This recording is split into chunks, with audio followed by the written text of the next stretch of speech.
Hello friends. Bangladesh के top most law officer जो वहाँ के अटॉर्नी जनरल हैं, उन्होंने एक आर्ग्यूमेंट प्रेजेंट किया कोर्ट में कि बांग्लादेश के कॉन्स्टिट्यूशन से सेक्युलर वर्ड को हटाया जाए। जैसा कि आपको पता होगी, जब से शेख हसीना बांग्लादेश छोड़ के गई है, तब से रोज़ कुछ ना कुछ माइनॉरिटीज़ के लिए प्रॉब्लम्स बन रही है बांग्लादेश में। और आज वहाँ के लॉ ऑफिसर ने यह बता दिया है कि कॉन्स्टिट्यूशन से हमको सेक्युलर वर्ड हटाना होगा। अपना प्रेजेंट करते हुए आर्ग्यूमेंट वो बता रहे थे कि बांग्लादेश में जो माइनॉरिटीज़ की पॉपुलेशन है वो बहुत कम है, और जो मुस्लिम पॉपुलेशन है दैट इज़ अराउंड 90% जो पॉपुलेशन है वो मुस्लिम्स की है, और जो हिंदूज़ है दे आर अराउंड 8%, और बाकी रिलीजन्स भी अराउंड 2% है। तो इट इज़ वेरी इंपॉर्टेंट कि हम सेक्युलर वर्ड को कॉन्स्टिट्यूशन से हटा दें, ताकि हमारा जो कॉन्स्टिट्यूशन है वो एक प्रॉपर सेट पैटर्न से चले, जैसा कि पहले हुआ करता था।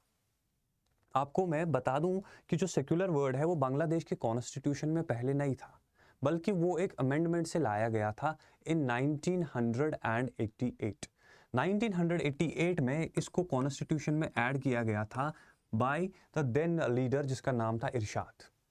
उस टाइम पे कॉन्स्टिट्यूशन में सेक्युलर वर्ड को ऐड किया गया था, और आज वहाँ के लॉ ऑफिसर डिमांड कर रहे हैं कि उस वर्ड को फिर से हटाया जाए, साइटिंग कि वहाँ पे मुस्लिम मेजॉरिटी है, या 90% पॉपुलेशन मुस्लिम है, और बाकी जो रिलीजन्स है उनकी पॉपुलेशन बहुत कम है।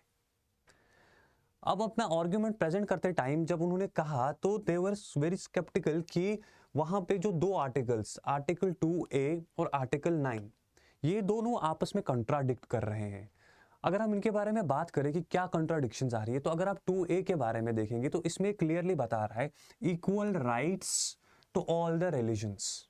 हर रिलीजन को एक अपना राइट है, उसको प्रॉपरली टेक केयर किया जाए, हर एक रिलीजन को इक्वल रिस्पेक्ट दी जाए। पर जब हम आर्टिकल 9 की बात करते हैं, ये बात करता है अबाउट द बंगाली नेशनलिज्म। ये दो आर्टिकल्स हैं जिनको साइट किया था अटॉर्नी जनरल ने in the court, that these two are in contradiction with each other. मतलब कि ये एक दूसरे के साथ कॉन्ट्राडिक्ट कर रहे हैं, they don't support each other. इसलिए उन्होंने प्रेजेंट किया कि let us remove the secular word from the constitution of Bangladesh. अगर आपको पता होगी, since Sheikh Hasina has left the country, तब से वहाँ पे रोज़ कोई ना कोई प्रॉब्लम्स बन के आ रही है for the minorities. This year in 2024 Bangladesh में काफ़ी ज़्यादा प्रोटेस्ट्स बन गए। प्रोटेस्ट क्यों हुए थे, आपको पता होगी कि वहाँ पे अराउंड 1/3 जो वहाँ पे रिजर्वेशन थी वो उन लोगों के लिए थी जिन्होंने 1971 वॉर में पार्टिसिपेट किया था, बांग्लादेश की फ्रीडम के लिए किया था। उनके जो रिलेटिव्स हैं उनके लिए यूनिवर्सिटीज़ में 1/3 रिजर्वेशन रखी गई थी। इसके खिलाफ प्रोटेस्ट हो गया, स्टूडेंट्स ने प्रोटेस्ट किया, और देखते ही देखते वो प्रोटेस्ट बदल गया इन जनरल मासेस, उसमें आम लोग भी पार्टिसिपेट करने लग गए, और वो रिजर्वेशन का मुद्दा ख़त्म होके फिर ओवरऑल कंट्री में गवर्नमेंट के खिलाफ हो गया। और इस वजह से वहाँ से शेख हसीना, जो कि प्राइम मिनिस्टर थी बांग्लादेश की, उनको छोड़ के जाना पड़ा बांग्लादेश, और वो आ गई थी तब इंडिया में, और बांग्लादेश ने उनके खिलाफ एक वारंट भी इशू किया है।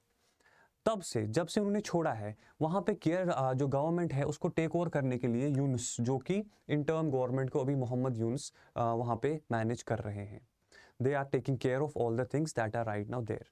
इनफैक्ट इसी कोर्ट में जो अटॉर्नी जनरल हैं उन्होंने एक और आर्ग्यूमेंट प्रेजेंट किया था कि जो फादर ऑफ द नेशन है, और जो वहाँ के फादर ऑफ द नेशन माने जाते हैं, हमको उनको टाइटल छीनना चाहिए। Father of the nation, father of Bangladesh should not be there, क्योंकि उससे एक डिवाइड पैदा होता है। Although they respect him a lot, उनको काफ़ी ज़्यादा इज्जत देते हैं, but because of this title एक डिवाइड पैदा हो रहा है बांग्लादेश में। So we should also take away that title as well. This is what has taken place, जो कि कोर्ट ऑफ लॉ में हुआ है।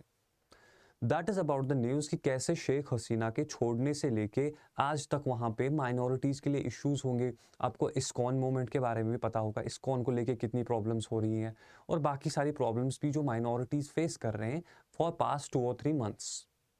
और आज की न्यूज़ कि कोर्ट में 90% मुस्लिम मेजॉरिटी को साइड करके बोला गया है कि सेक्युलरिज्म वर्ड को कॉन्स्टिट्यूशन से हटाया जाए। बाकी मैं आपको अपडेट्स देता रहूँगा, जो भी आपको चाहिए होंगी, जो भी ज़रूरी होंगी, I will bring more updates to you. और अगर आप यूपीएससी की तैयारी कर रहे हैं तो अनअकैडमी लेके आया है आपके लिए बहुत ही बेहतरीन offer with 50% discount at just ₹24,999। 24,999 में आपको सारे कोर्सेज मिलेंगे, चाहे आप इंग्लिश में पढ़ना चाहो, pure English batch, bilingual course आपके लिए है, और प्योर हिंदी बैच भी आपके लिए अवेलेबल है, जो आपको मिल रहा है जस्ट 24,999। और अगर आपको फर्दर डिस्काउंट चाहिए तो आप मेरा कोड यूज कर सकते हैं ATF। This is a code for you guys, if you use it you will get further discount. तो अगर हम बांग्लादेश की बात करें तो मैंने आपको बता दिया कि बांग्लादेश में जो माइनॉरिटीज़ हैं उनके लिए कैसे प्रॉब्लम्स शुरू हो गई हैं, और अब उनके लिए एक बहुत ही बड़ी प्रॉब्लम हो गई है, that is regarding their religion. क्योंकि वहाँ पे जो वहाँ के अटॉर्नी जनरल है, उनकी डिमांड है कि let's make Bangladesh an Islamic state. That is the gist of today's lecture. तो होप आपको आज का लेक्चर पसंद आ गया होगा। मिलते हैं नेक्स्ट टाइम, जब तक के लिए कोई और अपडेट आए तो मैं आपके साथ वो शेयर कर दूँ। ठीक है guys, see you next time, bye bye.